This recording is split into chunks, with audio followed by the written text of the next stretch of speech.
ओम शांति। अपन ने जाना था सतयुग, त्रेता, द्वापर और कलयुग के बारे में।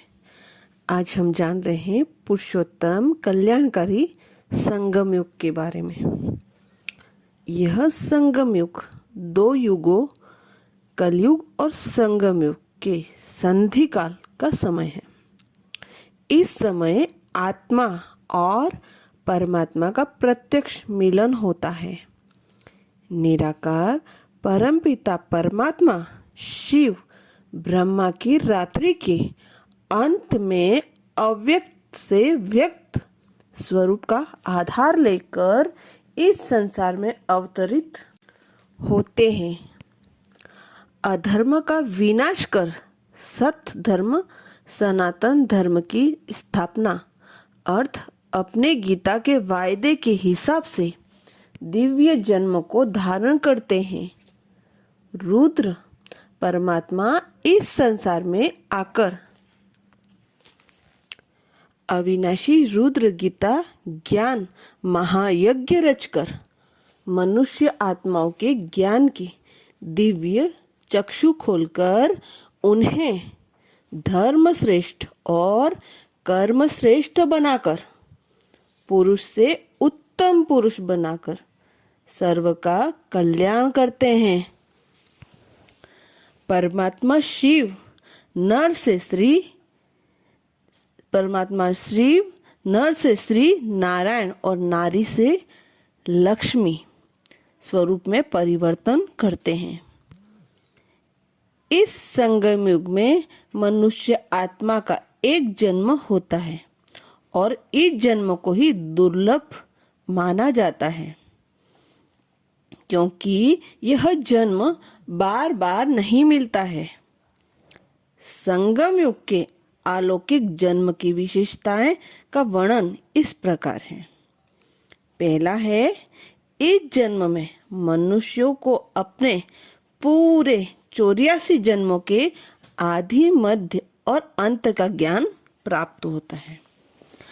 दूसरा है, इस जन्म में हमें कर्मों की गुह गति का ज्ञान प्राप्त होता है और श्रेष्ठ कर्म करने की प्रेरणा भी प्राप्त होती है, जिससे प्रारब्ध रूप में 21 जन्म सुख भोगते हैं या सद्गति को प्राप्त करते हैं। एक जन्म संगम युग का और 20 जन्म सतयुग और त्रेता में। तीसरा है, इसी युग में आत्मा और परमात्मा की यथार्थ और संपूर्ण समझ प्राप्त होती है और हम परमात्मा मिलन का सुख अनुभव कर सकते हैं, जिसके लिए 63 जन्म हमने भक्ति की और घोर कठिन तपस्या की थी। 21 जन्म द्वापर युग के और 42 जन्म कलयुग के। चौथा है, इस युग में हमें तीनों कालों का अर्थात सतयुग, त्रेता, द्वापर और कलयुग का ज्ञान प्राप्त होता है और हम पुरुषोत्तम संगम युग के महत्व को समझकर पुरुषार्थ करते हैं। पुरुषोत्तम मास का भक्ति मार्ग में बहुत महत्व है। यह पुरुषोत्तम मास 3 साल के बाद आता है और पुरुषोत्तम मास को पवित्र मास माना जाता है। इस मास में लोग खूब भक्ति करते हैं, उपवास रखते हैं, जीवन में आत्म संयम को धारण करते हैं, श्रेष्ठ कर्म या दान पुण्य करते हैं और गंगा सागर या त्रिवेणी संगम पर विशेष जाकर स्नान करते हैं, जिससे वे अपने सारे पापों को धोकर अपने कुल का उद्धार कर सकते हैं। वास्तव में यह इसी पुरुषोत्तम संगम युग का यादगार है, जो 3 युग के बाद चौथे युग में आता है, जिस समय परमात्मा हमें जीवन में पवित्रता का व्रत या आत्म संयम धारण कराते हैं, विषय विकार से उपवास रखवाते हैं, एक परमात्मा शिव की यथार्थ अव्यभिचारी याद से रहकर श्रेष्ठ कर्म करना सिखाते हैं, जिससे कि कोई पाप कर्म न हो। ज्ञान रत्नों का सर्वश्रेष्ठ दान कराना सिखाते हैं। ज्ञान गंगा रूपी आत्मा का सर्व गुणों को सागर परमात्मा सात पवित्र संगम यानी मिलन मनाते या योग कराते, यही गंगा सागर का मिलन कराते हैं और इसी मिलन से आत्मा को सर्व पापों से मुक्त कर 21 जन्मों के लिए उनका कल्याण कराते हैं। उपर्युक्त विवेचन में 4 प्रकार के कर्म सामने आते हैं। 4 प्रकार के कर्म, एक है सतयुग और त्रेता युग में अकर्म, दूसरा द्वापर युग और पुण्य कर्म, तीसरा कलयुग में जाने अनजाने में अनेक विकर्म या पाप कर्म, और चौथा है पुरुषोत्तम कल्याणकारी संगम युग में श्रेष्ठ कर्म।